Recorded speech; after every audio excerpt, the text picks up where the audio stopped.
যার থাকার কোনো জায়গা নাই, কোনো বাসা বাড়ি নাই, তাকে জিজ্ঞেস করলেও বলতে পারবে যে এই ছাদের নিচে একটা নিজস্ব ছাদ থাকা, সেই ছাদের নিচে থাকা এটা কতটা গুরুত্বপূর্ণ।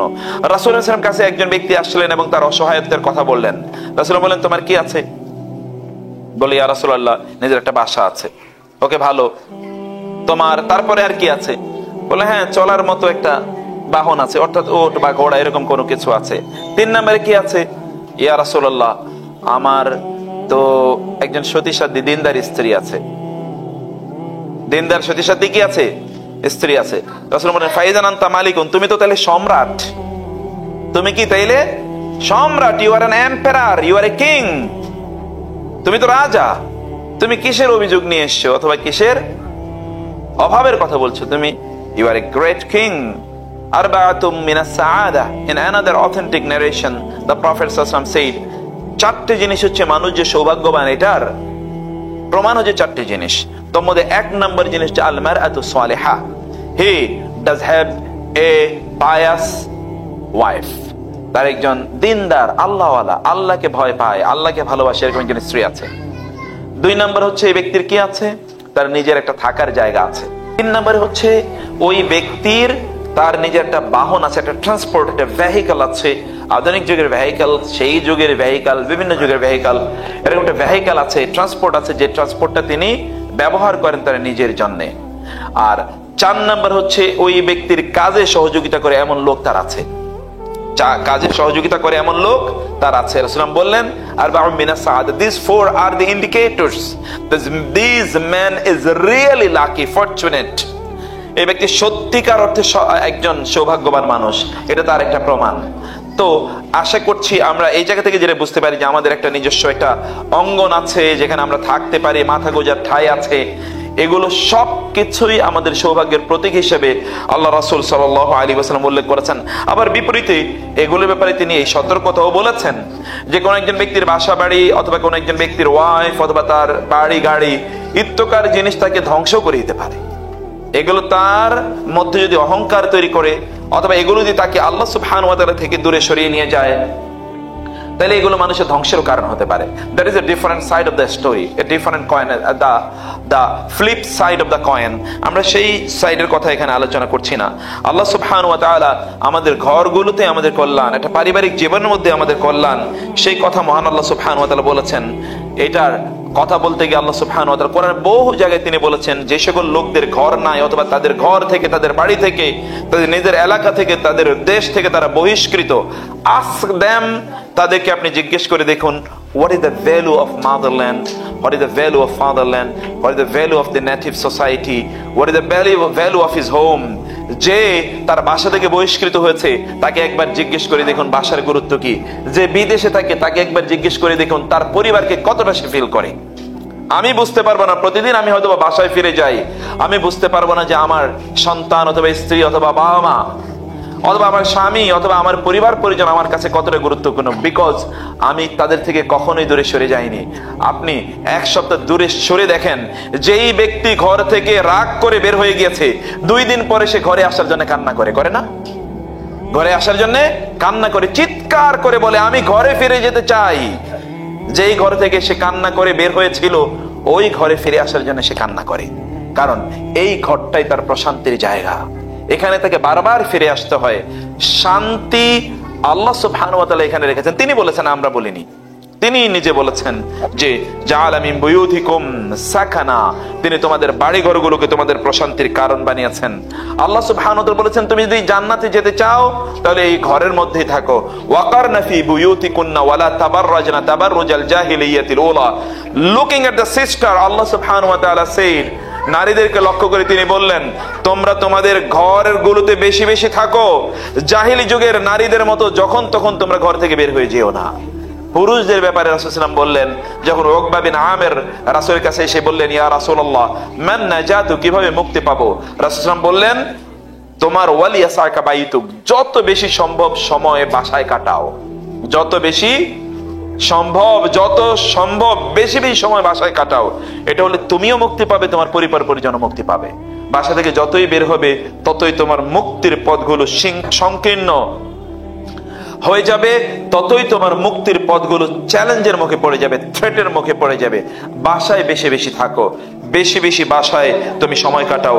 এখন তো আমাদের বোনদেরও ইদানিং তাদেরও ট্রেন্ড হলো, এই ঘরে থাকতে থাকতে ক্লান্ত হয়ে গিয়েছি, ঘরটা আমার জন্য জেলখানা, এটা আমার জন্য একটা কি প্রিজন সেলের মতো মনে হচ্ছে। তিনি বুঝেনি না এই ঘরটা হচ্ছে তার জান্নাত, এই ঘরটা তার কি জান্নাত। যে যত বেশি ঘরে থাকতে পারে সে তত বেশি জান্নাতের কাছাকাছি পৌঁছে গেল। আল্লাহ রাসূল সাল্লাল্লাহু আলাইহি ওয়াসাল্লাম বলেছেন, দিনদার স্ত্রী মানে হচ্ছে ওই ব্যক্তি সম্রাট যার স্ত্রী এর দিকে সে তাকালে সে সন্তুষ্ট থাকে। সে যদি তার স্ত্রী থেকে বাইরে চলে যায় তাহলে তার ব্যাপারে তার কোনো টেনশন থাকে না। তিনি তার পরিবারকে, তার নিজকে, তার পরিবারকে, তার সন্তানদেরকে দ্বীনের উপর রাখবেন, আল্লাহর উপর রাখবেন, তাকওয়ার উপর রাখবেন। এই রকম নারী হচ্ছে আল্লাহ সুবহানাহু ওয়া তাআলার কাছে শ্রেষ্ঠতম নারী। রাসূল সাল্লাল্লাহু আলাইহি ওয়াসাল্লাম বলেছেন, আমি যখন জান্নাতে গেলাম দরজা খোলার জন্য, I am the first man to knock at the door of জান্নাহ, আমি প্রথম মানুষ যিনি জান্নাতের দরজা খুলবেন।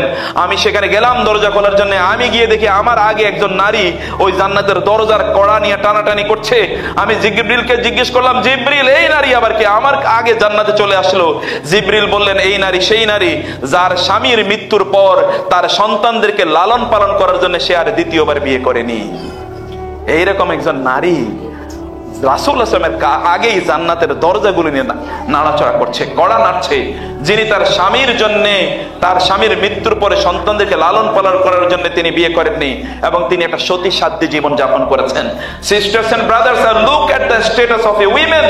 একজন নারীর অবস্থা দেখেন, নবীর আগেও তিনি জান্নাতের কাছাকাছি গিয়ে দরজাকে তিনি নাড়ছেন। ভাইদেরকে বলছি, একজন নারীর মর্যাদা দেখেন মহান আল্লাহ সুবহানাহু ওয়া তাআলার কাছে কি।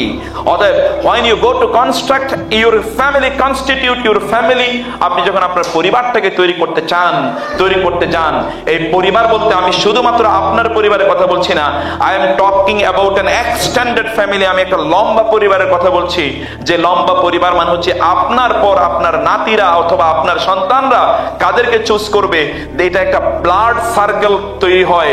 এই সার্কেলটা আপনি নিজেই চুজ করছেন। এমন একজন মা চুজ করুন যিনি পরবর্তীতে অসাধারণ একজন দাদি হবেন।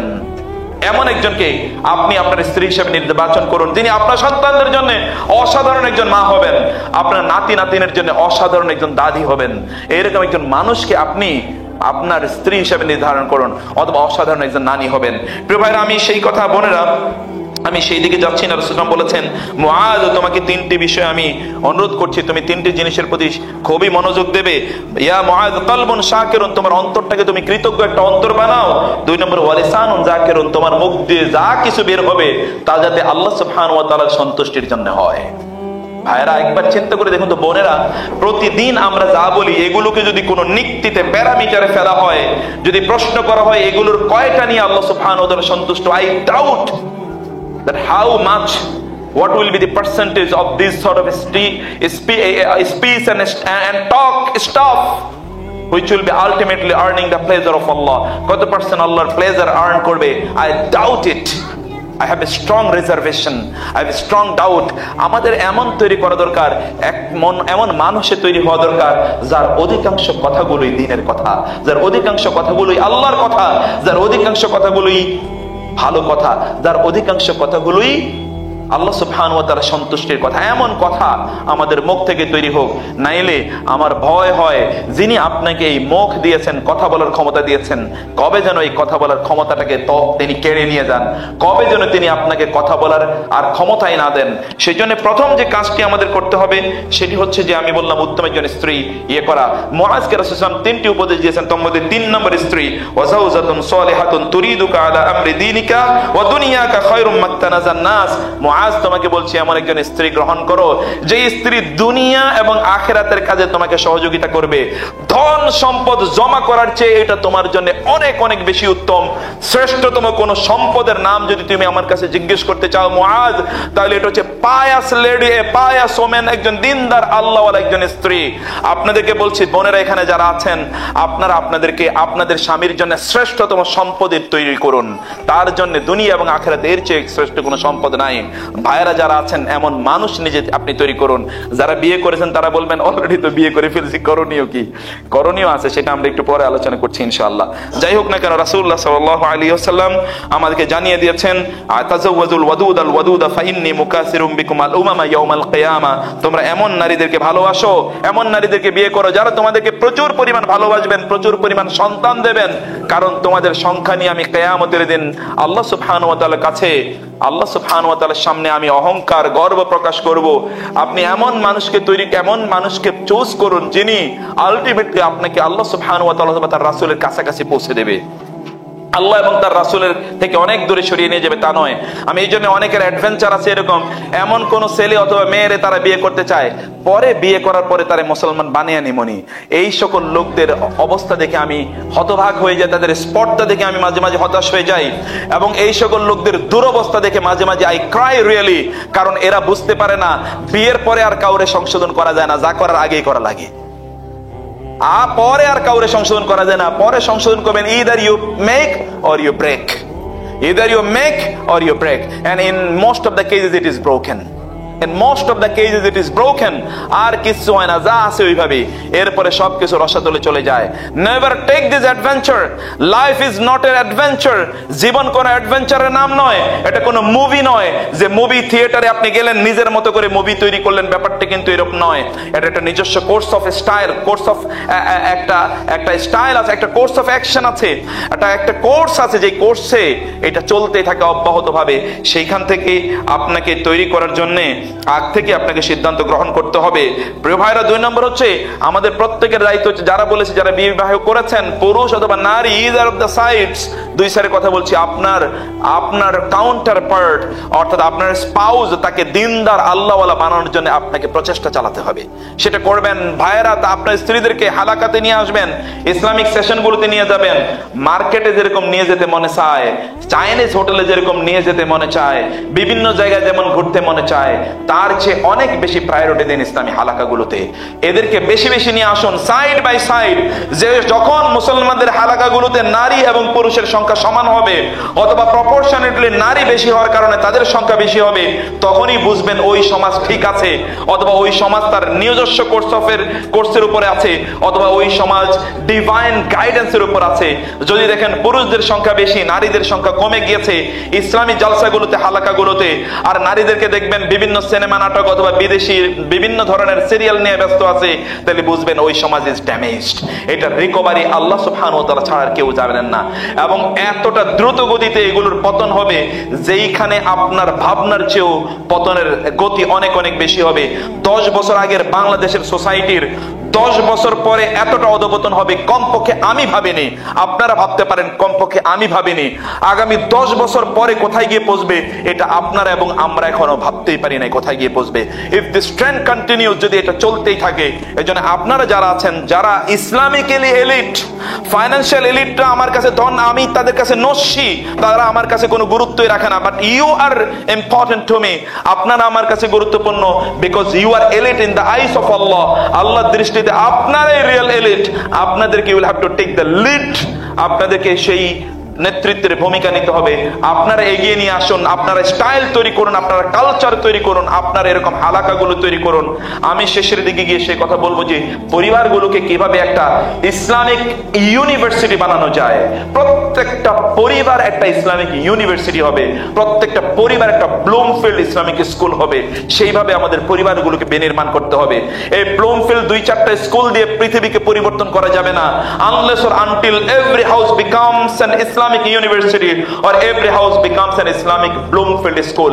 এটা করার জন্য মায়েরা যারা বাম পাশে আছেন, যারা বাবারা ডান পাশে আছেন, আপনাদেরকে গুরুত্বপূর্ণ ভূমিকা নিতে হবে। এই জন্য আমাদের স্ত্রীদেরকে অথবা আমাদের সন্তানদেরকে, তাদেরকে নির্মাণ করার জন্য অবশ্যই আমাদেরকে কাজ করতে হবে। প্রথমত কাজ, সালাতগুলো একসাথে আদায় করুন। আপনার ঘরটাকে কবর বানাবেন না। মসজিদে গিয়ে আপনি ফরজ সালাতগুলো আদায় করুন, সুন্নাহগুলো, নফলগুলো আপনি আপনার বাসায় আপনার সন্তানদেরকে, আপনার পরিবারকে, আপনার স্ত্রীকে, আপনার স্বামীকে নিয়ে একসাথে আদায় করুন। Make it an environment. যদি জান্নাতে একসাথে থাকতে চান তাহলে দুনিয়ায় একসাথে আল্লাহ সুবহানাহু ওয়া তাআলার সামনে সালাতে দাঁড়িয়ে যান।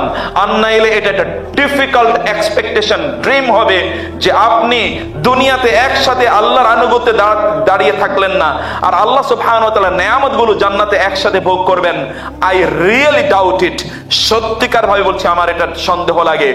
একসাথে বসে কোরআন তেলাওয়াত করতে পারলেন না, জান্নাতে একসাথে বসে আলা সুরুরিন মুতাকাবিলিন, তারা এক পাশে খাটে অথবা তারা সোফায় সামনাসামনি বসবে আর সেখানে চা খাবে, বারবিকিউ খাবে, অথবা তারা বিভিন্ন ধরনের অসাধারণ ফলগুলো তাদের সামনে উপস্থাপন করা হবে।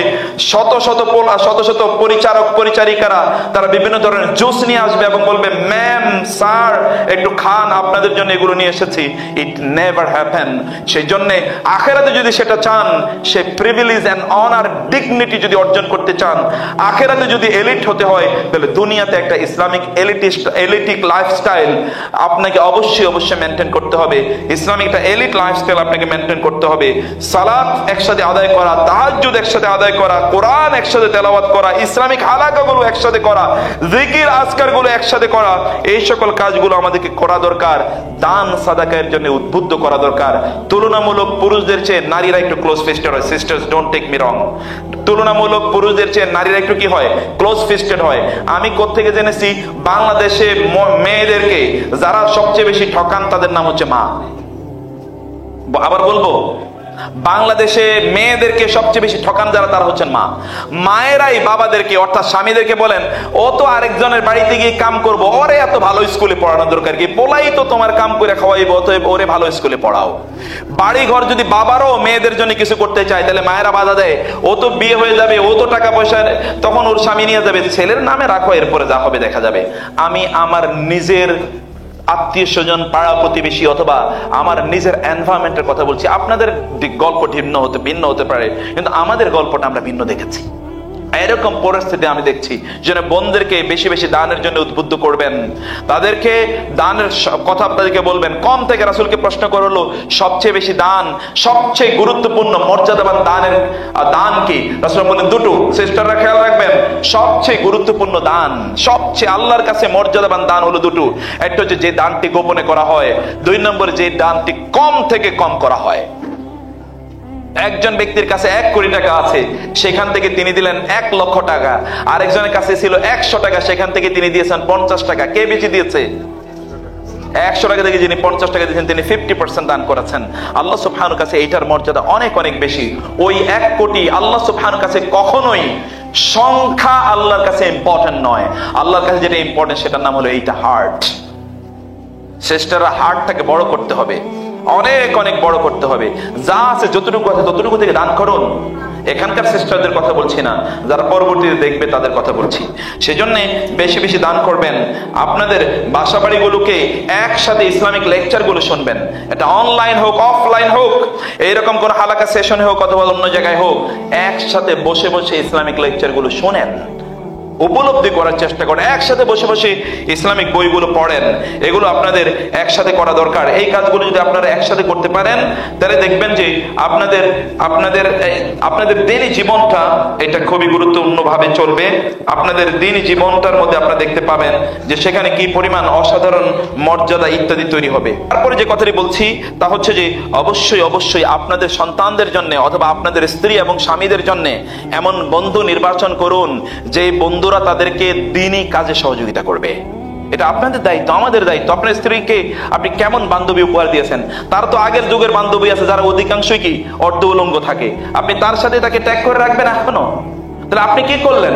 আপনি কি এরকম বান্ধবী তার জন্য জোগাড় করে দিতে পারলেন না? আপনার স্বামীরা তো এখন ওই রকম লোকদের সাথে চলে, তাহলে আপনি কি করলেন? এরকম ভালো লোকদের সন্ধান কি তাকে দিতে পারলেন না?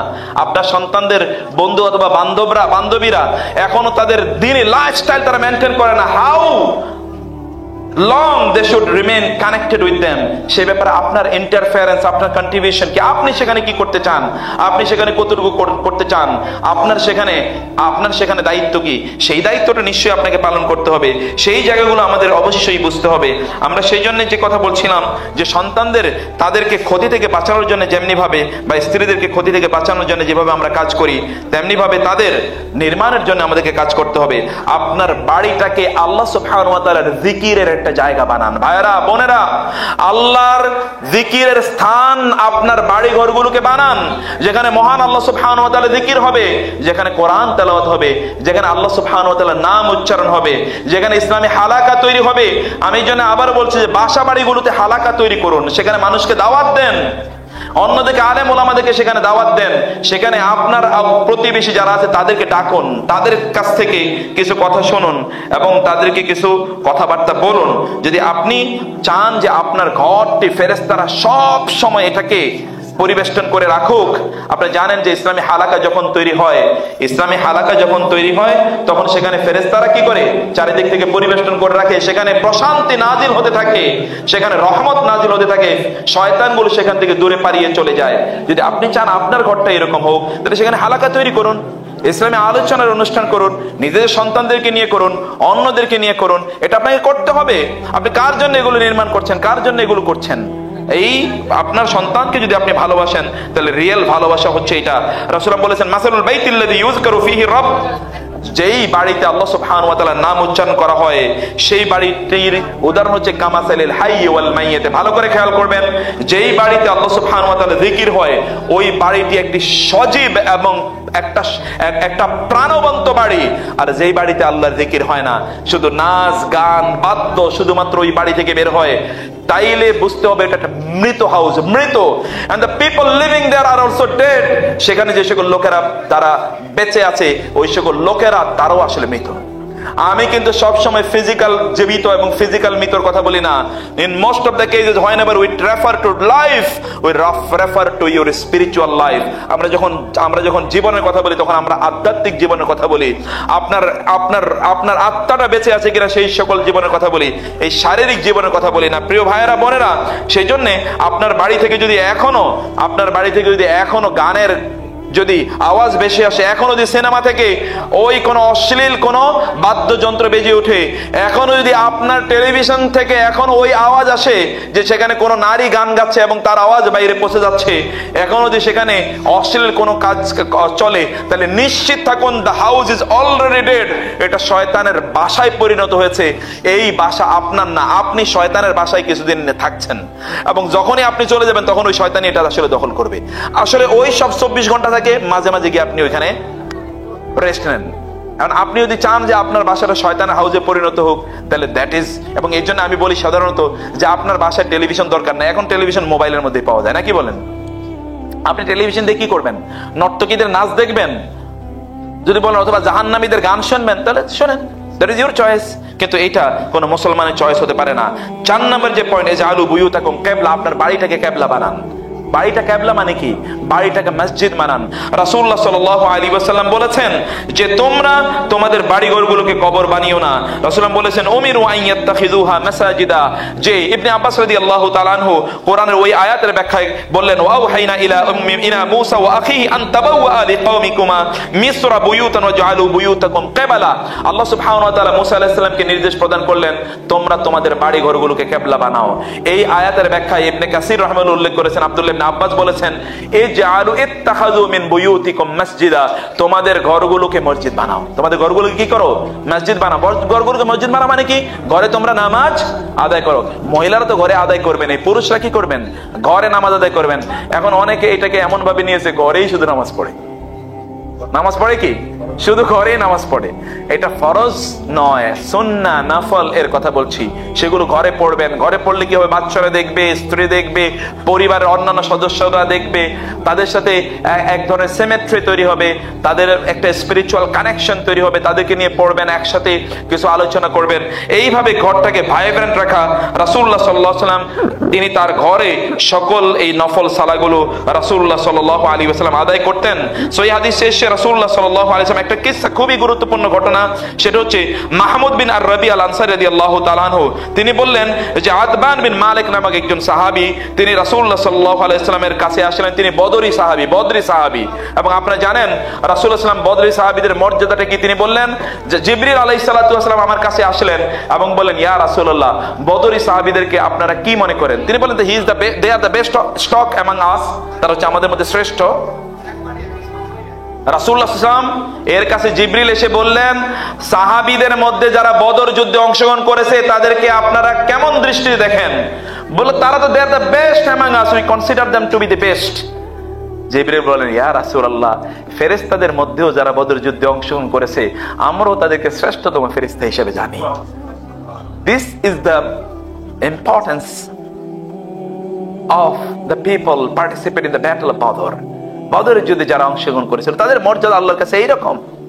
সে বদরি একজন সাহাবী আতবান বিন মালিক রাদিয়াল্লাহু তাআলা আনহু তিনি আসলেন এবং তিনি বললেন, ইয়া রাসূলুল্লাহ, কদ আনকারতু বাসরি, আমার চোখে একটু প্রবলেম হচ্ছে, ওয়া আনা উসাল্লি লিকাওমি, আমি আমার সম্প্রদায়কে তাদেরকে আমি নামাজ পড়াই, এই মসজিদ নববীতে আসতে পারি না, ওইখানে আমি তাদের জামাতের ইমামতিটা করে থাকি। ফাইদা কানাতিল আমতারু সালাতিল ওয়াদি আল্লাযী বাইনি ওয়া বাইনাহুম, যখন বৃষ্টিপাত হয় তখন সব দিকে পানি ছড়িয়ে পড়ে, আমি আমার মসজিদে যেতে পারি না, ঘরেই আমি নামাজ পড়ি।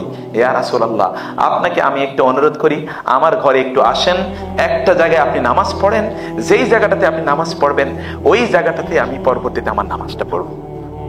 ওই জায়গাটাতে এটা একটা প্রিভিলেজ, এই প্রিভিলেজ আর রাসূল, আপনি রাসূলকে পাবেনও না, তাকে গিয়ে অনুরোধ করতে পারবেন, ইয়া রাসূলুল্লাহ, come please to my house, এবং সেখানে 2 রাকাত নামাজ পড়েন, আমি এরপর থেকে ওই জায়গায় নামাজ পড়ব।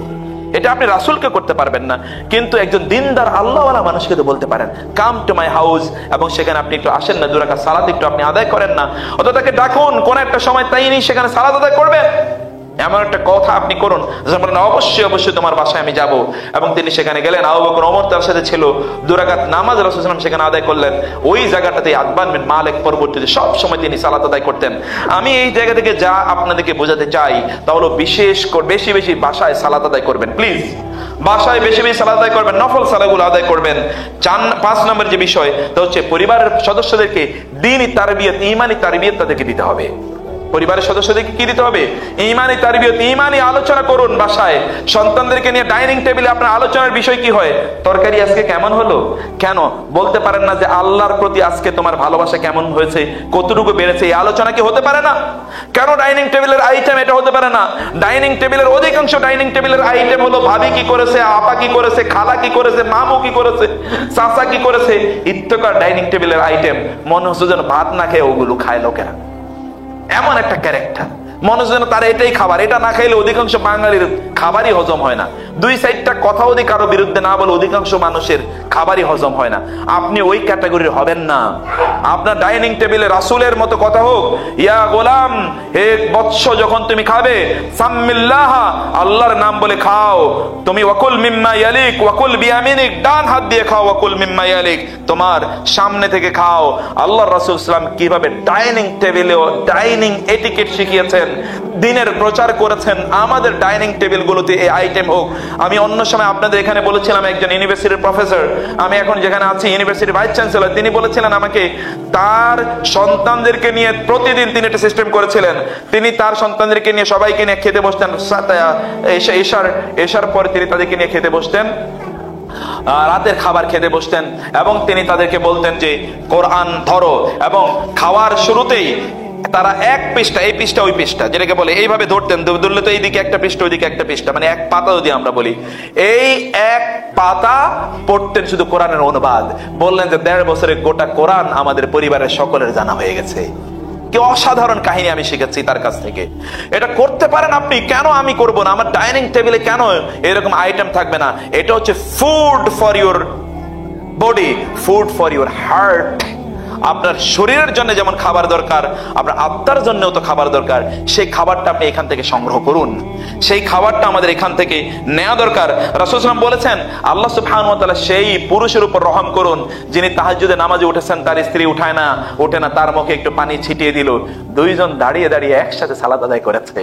আল্লাহ সুবহানাহু ওয়া তাআলা এদেরকে দেখে অসাধারণ খুশি হন। রাসূল বললেন, ওই নারীর উপর আল্লাহ রহম করুন যিনি রাতে তাহাজ্জুদ সালাত আদায় করছেন, স্বামী ওঠে না, তার মুখে একটু পানি ছিটিয়ে দিলেন, এবার দুজন একসাথে সালাত আদায় করে। মেক ইউর হাউস হেভেন, আপনার বাসাটাকে জান্নাত বানান। দুনিয়ায় বাসা জান্নাত না বানাতে পারলে আখিরাতের বাসা কি হবে আমি জানি না। Nobody knows what will happen to him or her. তার কি হবে আল্লাহ সুবহানাহু ওয়া তাআলা জানেন। সেজন্য বলছি প্রিয় ভাইরা বোনেরা, 6 নম্বর যে গুরুত্বপূর্ণ পয়েন্ট তা হলো আপনার বাসাটা spiritual cultivation of the house. Spiritual cultivation, তার জন্য আপনার বাসাটাতে আপনি জিকির আজকার গুলো করুন। আপনার সন্তান যখন বাসায় ঢুকে তখন সে কি বলে ঢুকে, আপনি কি জিজ্ঞেস করেছেন? বাসায় ঢুকে, চেহারা কেন তোমার চেহারা কালো, ময়লা লাগাইলা কেন, জামা এরকম দেখা যায় কেন, তা জিজ্ঞেস করার আগে কি একবারও জিজ্ঞেস করতে পারে না? ডান পা দিয়ে কি তুমি বাসায় ঢুকলে? বিসমিল্লাহ বলে কি তুমি বাসায় ঢুকলে? আসসালামু আলাইকুম তুমি কি বললে? এই এটিকেট কে শেখাবে? আপনি শেখাবেন না তো আরেকজনে শেখাবে, ভাড়াটিয়া লোক শেখাবে। আপনি যদি এটা না শেখান, শয়তান কিন্তু অন্য কিছু শেখানোর জন্য আছে। এই জন্য ওসমান রাদিয়াল্লাহু তাআলা বলেছেন, তোমাদের সন্তানগুলোর ব্রেন গুলোকে ভালো জিনিস দিয়ে পূর্ণ করে দাও, আর নাইলে শয়তানি দিয়ে ওদের ব্রেন গুলো পূর্ণ হয়ে যাবে। তোমরা তোমাদের সন্তানগুলোর ব্রেন গুলো ভালো জিনিস দিয়ে, ভালো স্টাফ দিয়ে পূর্ণ করো, নাহলে শয়তানি দিয়ে ওদের ব্রেন গুলো, স্টাফ গুলো পূর্ণ হয়ে যাবে। এইটাও একটা মেমোরি, এইটাও এক ধরনের রিজার্ভার, এটা একটা হার্ড ডিস্ক। এখানেও ওইভাবে আইটেম গুলো কি কি আপনি এখানে জমা রাখছেন, স্টোর করছেন, তা আপনাকে নিশ্চিত করতে হবে। সেজন্য বলছি যে যখন ও টয়লেটে যায়, আপনি শুধুমাত্র জিজ্ঞেস করেন, সাবান দিয়ে কি হাত ধুইয়া বাইরে হইছো, পা কি ধুয়ে বের হয়েছে? কেন জিজ্ঞেস করতে পারেন না ওকে দোয়া পড়ে বের হলো কিনা, দোয়া করে ও ভিতরে ঢুকলো কিনা? এটা কে জিজ্ঞেস করবে? এটা আপনি মা, আপনি বাবা, আপনি জিজ্ঞেস করবেন না তো কে জিজ্ঞেস করবে? আপনি শেখান না তো কে শেখাবে? অন্য লোক তাকে শেখাবে? কোনদিনই তো শেখাবে না। আপনি যদি না শেখান, ওগুলো কিয়ামত হইলেও শিখবে না, কিয়ামত পর্যন্ত এগুলো শিখবে না। ঘুমের আগে আপনি ঘুমানোর জন্য সময় মতো ঘুমালো কিনা আপনি তাকে প্রচন্ড বকাঝকা করেন, ঘুমের আগের দোয়াগুলো পড়বে কি পড়বে না এটা কে শেখাবে ওদেরকে? কেন পড়লো না এটা আপনি কেন নিশ্চিত করেন না? গাড়িতে ওঠার পর আপনি গাড়ি যাতে ময়লা না করে সেটা নিয়ে ব্যস্ত, গাড়ির দোয়া কে শেখাবে ওকে? গাড়ির দোয়া কেন পড়লো না এটা কে তাকে জানাবে? খাবারের আগে হাত ধুইলো না এটা নিয়ে আপনি পেরেশানি, খাবারের আগে ও যে দোয়া পড়তে হবে দোয়া তাকে কে শেখালো? দোয়া না পড়ার আগে ওকে খেতে দেবেন না, অভ্যস্ততাকে করুন। টয়লেট থেকে বের হওয়ার আগে যদি না দোয়া পড়ে, টয়লেটে দাঁড়া করে রাখান, এইভাবে ওকে শেখান। কারণ ওকে আপনি জান্নাতে নিতে চান। ও যদি পরীক্ষায় খারাপ করে, পড়াশোনা খারাপ করে, তখন তো শাসন করেন। এই দুনিয়ার সফলতার জন্য যদি শাসন করতে হয়, আখিরাতের সফলতার জন্য এর চেয়ে 1000 গুণ বেশি শাসন করা লাগে। আখিরাতে যাওয়ার জন্য প্রয়োজনে শিকল দিয়ে বেঁধে টেনে নিয়ে যান আখিরাতে জান্নাতে। এই দুনিয়ার কল্যাণ মূল কল্যাণ নয়।